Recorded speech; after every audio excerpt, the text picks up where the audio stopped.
మద్యం మత్తులో వాహనం నడుపుతూ తనిఖీ చేస్తున్న పోలీసుల విధులకు ఆటంకం కలిగించిన 7 వ్యక్తులను మహబూబాబాద్ జిల్లా కోడూరు పోలీసులు అదుపులోకి తీసుకున్నారు.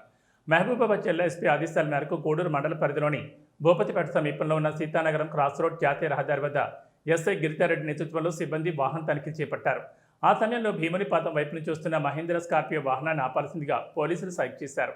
అయితే డ్రైవర్ పోలీసుల సంకేతాలను లెక్క చేయకుండా వాహనాన్ని వేగంగా ముందుకు పోనిచ్చాడు. సమయస్ఫూర్తితో స్పందించిన పోలీసులు ఆ వాహనాన్ని వెంటాడి మర్రిమెట్ట సమీపంలోని బందల్గడ్డ తాండా వద్ద అడ్డుకున్నారు. అనంతరం 7 బ్రీత్ అనలైజర్ పరీక్షలు నిర్వహించగా తీవ్రంగా మద్యం సేవించినట్లు నిర్ధారణ అయింది. పట్టుబడిన వ్యక్తులు పోలీసులతో వాగ్వాదం దిగి విధులకు ఆటంకం కలిగించడంతో వారిపై చట్ట ప్రకారం కేసు నమోదు చేశారు. ఘటనా స్థలంలో మహేంద్ర స్కార్పియో వాహనాన్ని అందులోని మద్యం సీసాలను స్వాధీనం చేసుకుని తదుపరి చట్టపరమైన చర్యలు వేగవంతం చేసినట్లు గూడూరు ఎస్ఐ గిరిధర్రెడ్డి వెల్లడించారు. బాగండి ఫస్ట్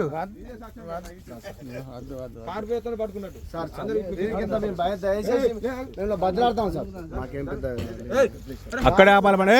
ఏందా బాబు నువ్వు బండిదేనా సార్? మేము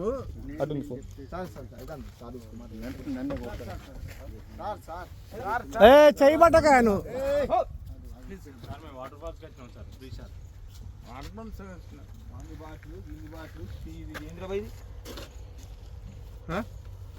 సార్ సార్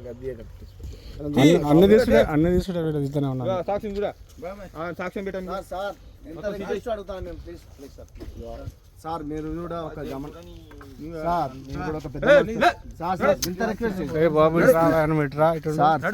ఇంత రిక్వెస్ట్ చేసినాం సార్ వాటర్ బాల్ ప్లీజ్ ఇక మీరు కూడా అర్థం చేసుకోండి. ఎట్లా వాళ్ళం కాదు సార్ ప్లీజ్ మేము దయచేసి మీరు మాట వినకపోతే మొత్తం అందరి మీద కేసు కడతాం. ఒకటి చట్టమే ఆపకుండా పోయినందుకు కోఆపరేట్ చేస్తే ఒక లెక్క, మేము చెప్పినట్టు ఒక లెక్క ఉండదు. లేదు కాదు కూడదని చేస్తే కేసు కట్టి నేను చెప్పేది ఒకటి అందరి మీద ఎఫ్ఐఆర్ కట్టి లోన పంపిన, డ్రంక్ డ్రైవ్ కట్టి పంపిన, రెండు ఆప్షన్లు ఏది కావాలో నిర్ణయించుకోండి సార్. మీరు పెద్దోళ్ళు, మీరు చెప్తారు 2 ఆప్షన్లు మీరు చెప్తారు, మీరు ఎట్లా చెప్తారు దయచేసి మిమ్మల్ని ఇంతగా